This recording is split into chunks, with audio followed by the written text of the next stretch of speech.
dream, now here's reality. Baby, baby, you are really hurting me. 'Cause every time you tell me I'm good in bed, I'm doing fine, but nothing ever changes.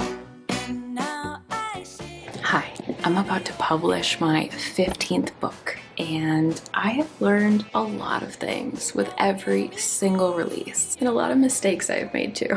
There's a lot about publishing that you just don't know until you've done it. In the past, I've done some videos on mistakes that I've made during publishing that are 100% worth watching, and I'll link them below. But today, we're going to do a rapid fire list of 25 things that I have learned, not just mistakes, but helpful lessons too, and things that totally shocked me once I started publishing my books. Number 1, your first book is just your first pancake, meaning it doesn't make or break anything. This is specifically for indie authors, although it could be true for traditionally published authors as well. I don't know.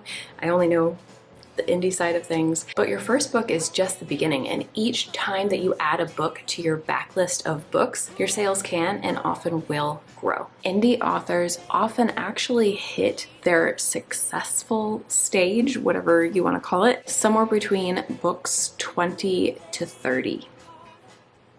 Crazy, I know. That's a lot of books, but I've seen it happen. All the authors that I look up to and admire who are indie authors have at least 20, if not 30, or even more books published. Another way to phrase this would be, this is not the type of career that is an overnight success. And honestly, neither is traditional publishing. It doesn't matter if it looks like it or not, it never is. For people who are chasing this for the money, you're gonna burn out way before you ever become successful. But on the flip side, for those who are willing to put the time in, success does seem to be pretty reachable right around books 20 to 30. That seems to be the range. Something to look forward to if you love the writing and you're willing to write that many books. Number 3, social media is not actually required. You can actually market your book in a lot of other ways without it. The problem is, though, that 99.9% of those other ways are paid options, while social media is free. I think that's the real reason that so many authors prefer to use it, because you're able to get so much exposure for your books for free instead of having to pay bucket loads of money.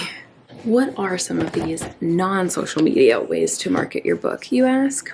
I'm happy to tell you. Let's talk about it because I have a whole list here. The most common one that people think of is advertising, but there's actually a bunch of different places where you can advertise your book. So there's Amazon ads, Facebook ads, BookBub ads, Instagram has ads now. They're starting to pop off, I've noticed, and even potentially you could do YouTube ads, and I'm sure there's other places as well.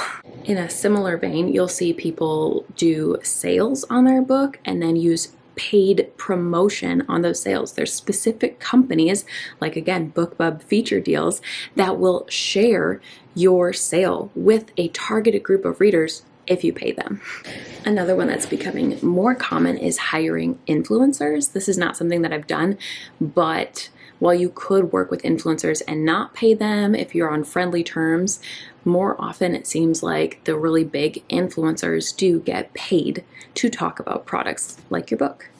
Oh, I should have said on social media. So like TikTok, maybe YouTube, maybe Instagram. I don't know. I haven't done this one, but I have done the kind of sister marketing thing, which is PR companies that do this for you. So they work with influencers and they do things like, I don't know, book tours, cover reveals, things like that, that you pay them and then they set it up with their contacts. And they might do this next thing as well, or you might do it separately by yourself or with another company. But the next one is giveaways. So the PR company could run a giveaway and you could pay for the book and pay them, or you could just pay for the book and run it on your social media if you're kind of doing both. Or you could use a company like Goodreads, which does giveaways, but they're very expensive. And last but not least, that's also kind of connected to ARCs, which are advanced reader or advanced review copies. And ARCs are basically very similar to a giveaway, but you're giving away the book before the release specifically. And so again, you could do that on your own social media, or you could use a company like NetGalley, for example, where they will give away your book to readers who are looking for books, but again, you have to pay them. So those are some of the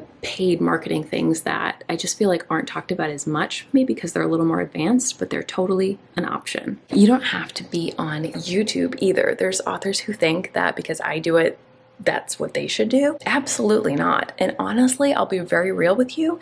Unless you cultivate an audience that's looking for books exactly like yours, very likely it won't sell hardly any books at all.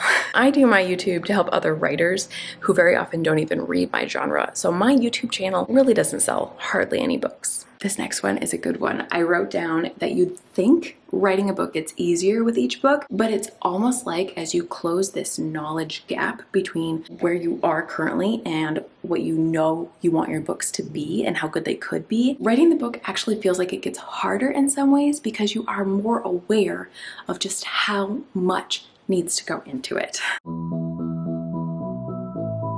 If the book is hard to write and or you struggle with imposter syndrome sometimes, those are actually both very good qualities because that means you care enough to make the book better. If you didn't have that, that's when you would need to worry.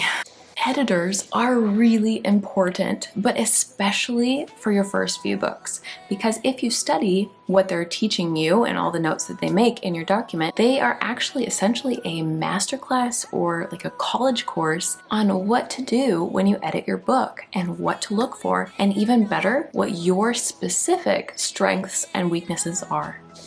But you can and should supplement with readers too, and they're typically called beta readers. I have videos about them on my channel if you want to know more, and they're just readers who help you by asking questions before you publish your book and point out things that aren't working that well. And it's very helpful because you would much rather learn about things that aren't working in the book or don't make sense before the book is published than after the book is published in 1-star reviews. Every print-on-demand company is different, so do your research to make sure you don't get caught by surprise. My best story and example of this is how Kindle Direct Publishing, or KDP, when you press publish, that's when the book is published. But on Ingram Spark, I learned the hard way that as soon as you upload the files, they could start printing.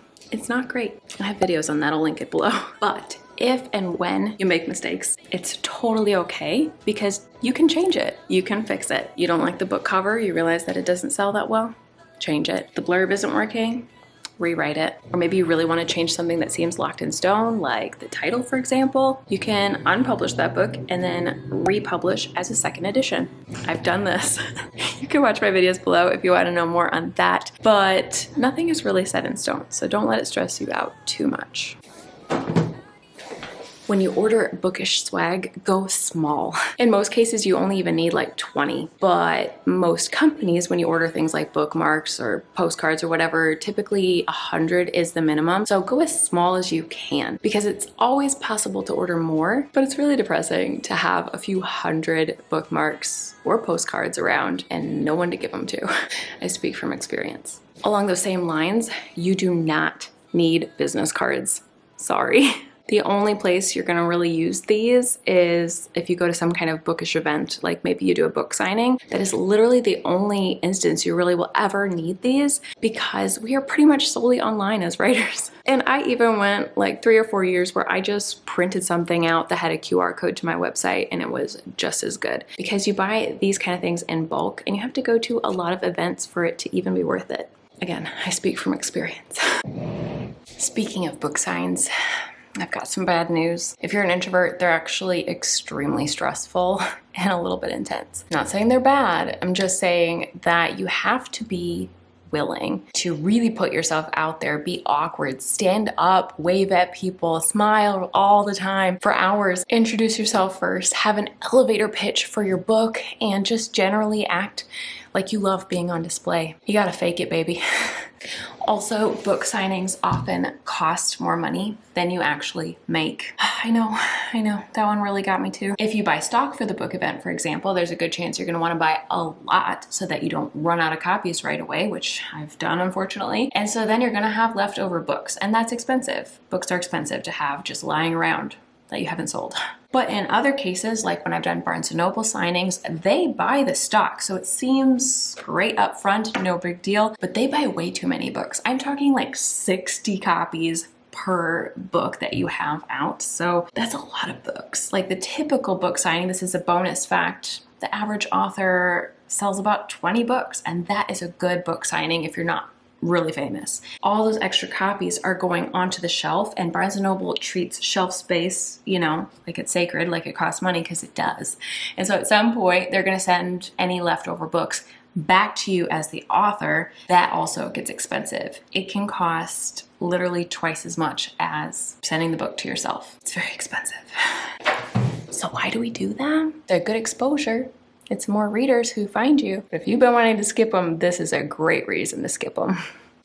Speaking of selling signed copies, you can also sell them through your website, which is often called direct sales. And these are awesome. I actually learned that I can make a lot more money selling books directly to readers myself, because the costs are just so much lower when the printing company isn't taking a cut for all the work that they do. But I also learned that if you're not careful, if you're not watching the shipping costs and, you know, using media mail, for example, and watching what packaging you use, that it's not too expensive, and being careful not to do like too much bookish swag that costs you money to print, if you're not careful, you can actually end up breaking even and not making hardly anything.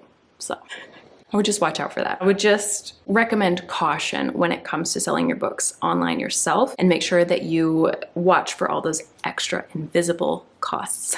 Also, charge what you're worth. I know it's tempting to put your book on sale for just 99 cents, but the funny thing about that is you only make 35 cents as the author, which means that if you sold 100 books, you only make $35.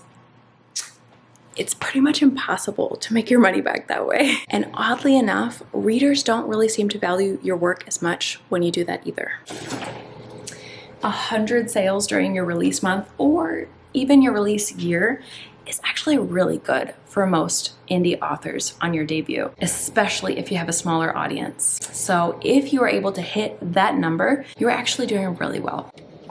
That said, if you are not reaching that number, or you've been doing it a while and you're struggling to get much past that, this is where the tough love comes in.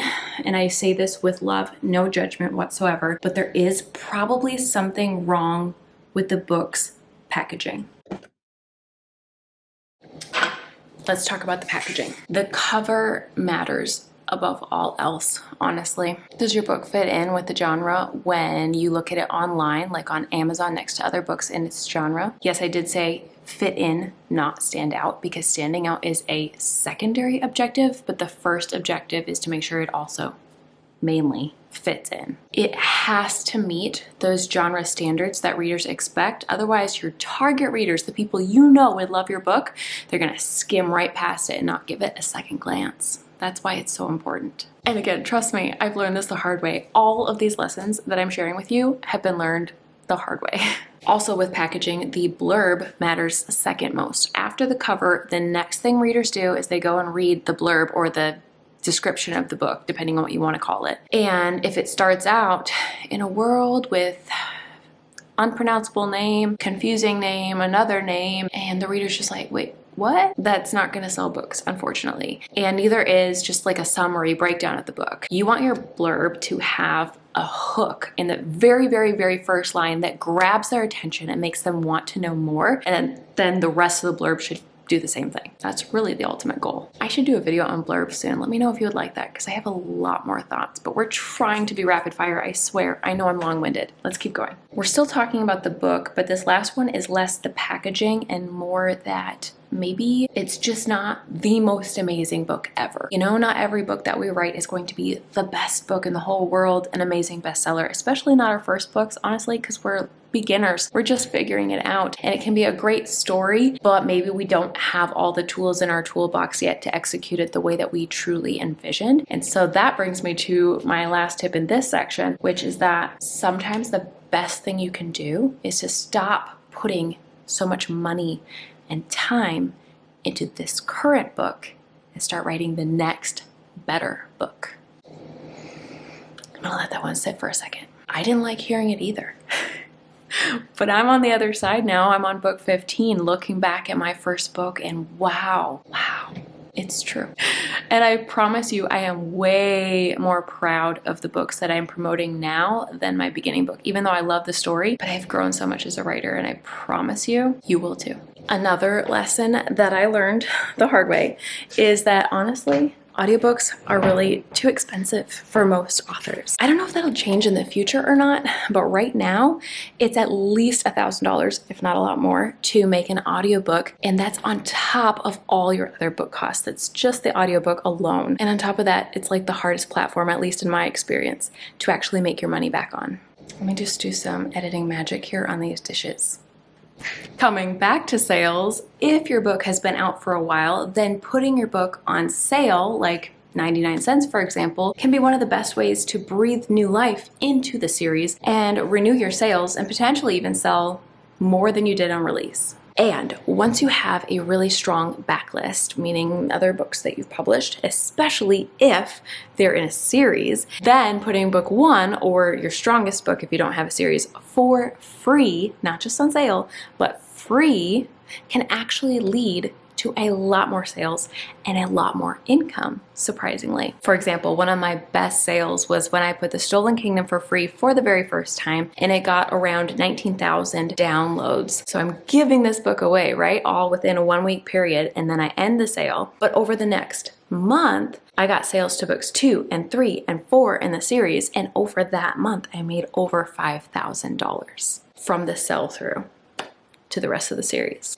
It's very exciting, I know. And I'm sure I could think of a lot more lessons to share. If you want more, let me know if you want a part 2. But those were the ones that came to mind right away, and some of the ones that just really blew my mind when I started out. So I hope you enjoyed it. If you did, hit a thumbs up to let me know, and I'll see you later. Bye.